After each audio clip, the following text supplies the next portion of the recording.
Verrell Bramasta teriak-teriak terjebak di lift rumah mewahnya sendiri.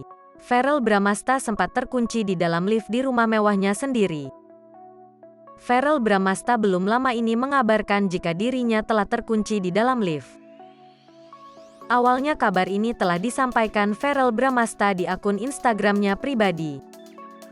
Ternyata Verrell Bramasta juga cukup lama terjebak di dalam lift. Insiden tak terduga ini terjadi karena tak berfungsinya semua tombol di dalam lift. Sehingga Verrell Bramasta harus terjebak di dalamnya hingga tak bisa keluar. Meski lumayan lama terjebak di dalam lift, Verrell Bramasta akhirnya bisa keluar. Putra sulung Vena Melinda ini pun sempat teriak-teriak minta tolong. "Help, help," ucap Verrell Bramasta. Verrell juga mengungkapkan jika insiden ini baru terjadi pertama kalinya. "Ini baru pertama kali sih lift aku rusak," sambungnya.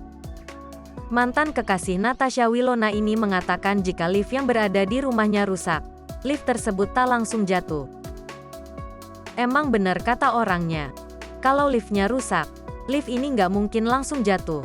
Turun pelan-pelan langsung kebuka," jelasnya. Meski terjebak di dalam lift beberapa menit, Verrell mengaku santai menyikapinya. Ia mengungkapkan jika dirinya diselamatkan oleh asisten rumah tangganya saat terjadi musibah tersebut.